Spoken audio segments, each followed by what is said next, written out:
Otep à tous, bien-aimés frères et sœurs, des voix s'élèvent au niveau des États-Unis, des Nations Unies. Le dernier Conseil de sécurité de l'ONU, l'ambassadeur algérien a scandalisé tout le monde.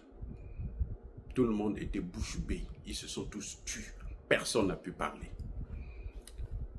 L'Algérie demande à ce que on puisse ouvrir une enquête sur le nucléaire israélien. L'Algérie dit, mais attendez, Israël qui vient donner des leçons pour que détruire le nucléaire iranien, on veut savoir maintenant qu'est-ce que lui, il a. Ça dit que c'est une boîte de Pandore que Israël et les États-Unis ont ouvert. Et ça ne va pas s'arrêter là, les amis.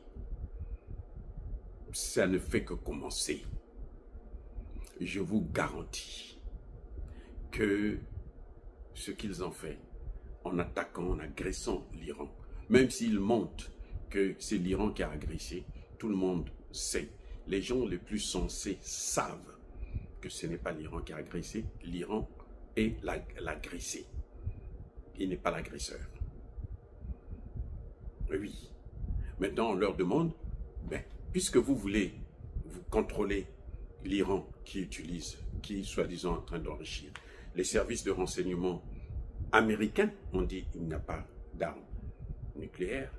L'Agence internationale à l'énergie atomique le confirme, mais vous, États-Unis et Israël, vous dites le contraire, alors faites-nous maintenant la preuve donnez-nous les éléments sur ce que Israël a.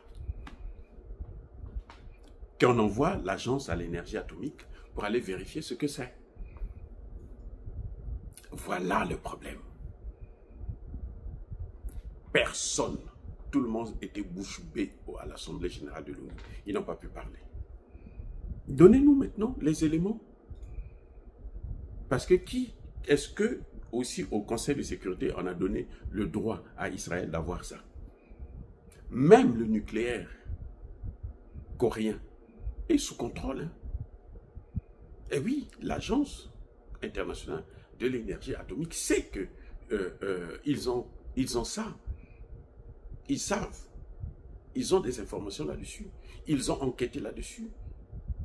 Maintenant, on n'a jamais enquêté du côté d'Israël.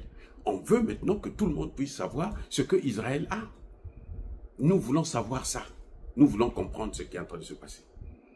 Parce que vous attaquez l'Iran, vous passez pour l'organisation internationale, vous surpassez, vous mettez au-dessus de l'organisation internationale, comme si c'était vous qui commandez ce monde. Personne ne vous a donné le droit de commander ce monde. Ni Israël, ni les États-Unis, aucun des deux pays n'a le droit de commander le monde.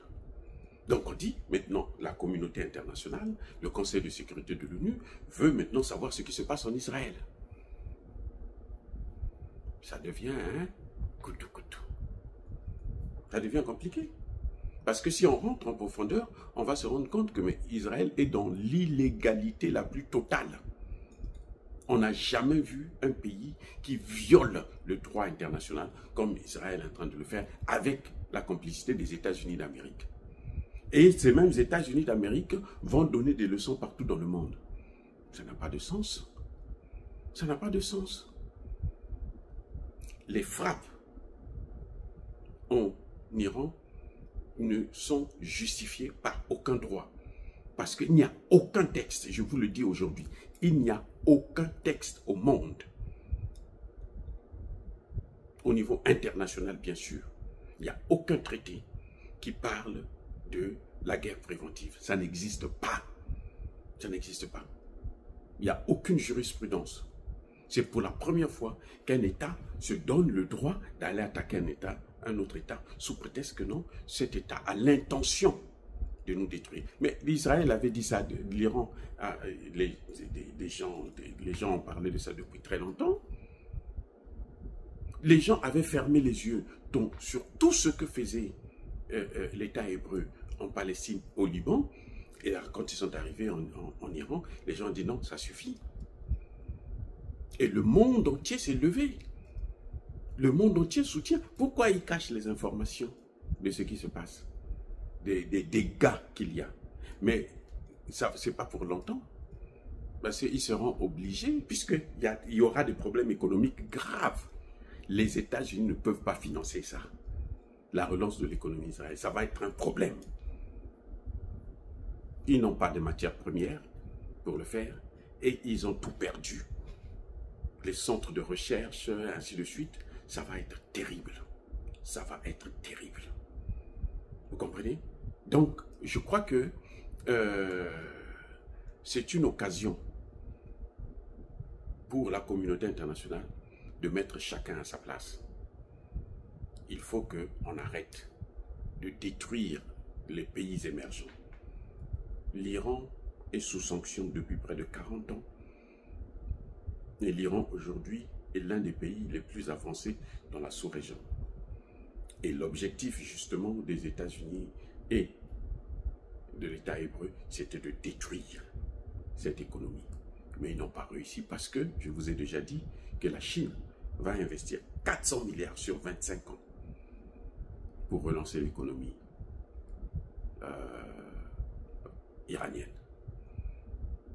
Qui a gagné? Les amis, soyez bénis.